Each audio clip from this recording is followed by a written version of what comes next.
২৩তম রাষ্ট্রপতি নির্বাচনের ভোট গ্রহণ চলছে। বিএনপি মনোনীত প্রার্থী ঠাকুরগাঁওয়ের সন্তান মির্জা ফখরুল ইসলাম আলমগীর রাষ্ট্রপতি হচ্ছেন, এটি অনেকটাই নিশ্চিত। এখন অপেক্ষা শুধু আনুষ্ঠানিক ঘোষণার, আর সেই কাঙ্ক্ষিত মুহূর্তের অপেক্ষায় নিজ জেলা ঠাকুরগাঁওয়ের সর্বস্তরের মানুষ। দর্শক, আরও বিস্তারিত জানাতে এই মুহূর্তে পৌর শহরের মির্জা ফখরুলের বাড়ির পাশ থেকে যুক্ত হচ্ছেন প্রতিনিধি এম এস আমাদ। আপনারা রাষ্ট্রপতি পেতে যাচ্ছেন, আপনাদের মধ্যে আসলে কি ধরনের উদ্দীপনা কাজ করছে? স্থানীয় যারা আছেন তারা কি বলছেন? বাবলি, সেই 60 দশকে মির্জা ফখরুল ইসলাম আলমগীর ঢাকা বিশ্ববিদ্যালয়ে তার রাজনীতির যে ছাত্র রাজনীতি সেটি শুরু করেছিলেন। তারপর একে একে দীর্ঘদিন থেকে তিনি এই রাজনীতির মঞ্চে ছিলেন। রাজনীতির ময়দান থেকে গতকালকে এক হৃদয় বিদারক এবং আবেগঘন পোস্ট দিয়ে তিনি বিদায় নিয়েছেন এবং ইতিমধ্যে রাষ্ট্রপতি নির্বাচনে ভোট গ্রহণ শুরু হয়েছে।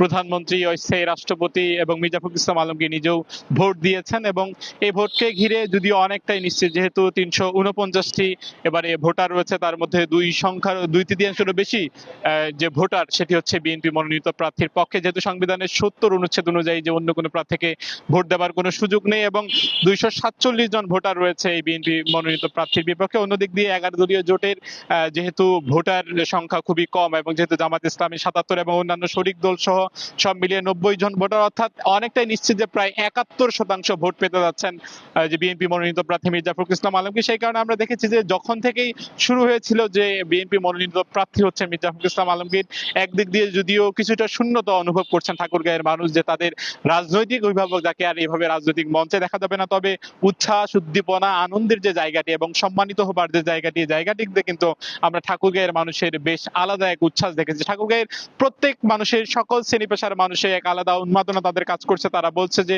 দীর্ঘ সময় পর এবং ঠাকুরগাঁয়ের ইতিহাসে এই যে রাষ্ট্রপতি পাওয়ার যে একটি সৌভাগ্য অর্জন করছে ঠাকুরগাঁও, এটি ঠাকুরগাঁওবাসীকে সম্মানিত করেছে এবং বিশেষ করে যে দীর্ঘ সময়ে রাজনীতিবিদ মির্জা ফখরুল ইসলাম আলমগীর তিনি নিজেও সম্মানিত হয়েছেন। যেহেতু আনুষ্ঠানিকভাবে ভোট গ্রহণ শুরু হয়েছে এবং বেলা 5টা পর্যন্ত ভোট গ্রহণ চলবে। এখন আমরা দেখেছি ঠাকুরগাঁয়ের যে সকল, কেউ মুঠোফোনে ভোট গ্রহণ দেখছেন, কেউ টেলিভিশনে যে টেলিকাস্ট হচ্ছে বিটিভিতে সেটিও তারা দেখছেন এবং বিভিন্ন মাধ্যমে আসলে জানার চেষ্টা করছেন যে কখন নাগাদ এই আনুষ্ঠানিক যে ফল ঘোষণা করা হবে, এই ফল ঘোষণার অপেক্ষায় রয়েছে আনুষ্ঠানিকভাবে ঠাকুরগাঁওবাসী। এবং চায়ের চুমুক থেকে ফসলের মাঠ, সব জায়গায় আসলে ঠাকুরগাঁয়ের মানুষ শুধুমাত্র একটি ঘোষণার অপেক্ষায় যে আনুষ্ঠানিকভাবে আজকে শেষ হবে এবং সর্বোচ্চ ভোট পাবেন মির্জা ফখরুল ইসলাম আলমগীর এবং আগামীকালকে শপথ গ্রহণ করবার পরপরই ঠাকুরগাঁয়ের পৌরসভার চেয়ারম্যান এই মির্জা ফখরুল ইসলাম আলমগীর এবং এই যে পেছনের যে বাড়িটি রয়েছে মির্জা ফখরুলের, এই বাড়ি থেকে, এই ঠাকুরগাঁয়ের কালীবাড়ির বাড়ি থেকে মির্জা ফখরুল অধিবাসী হবেন এবং বাড়ির মালিক হবেন এবং বঙ্গভবনের অতিথি হবেন, এমন এই প্রত্যাশা রয়েছে ঠাকুরগাঁয়ের মানুষের।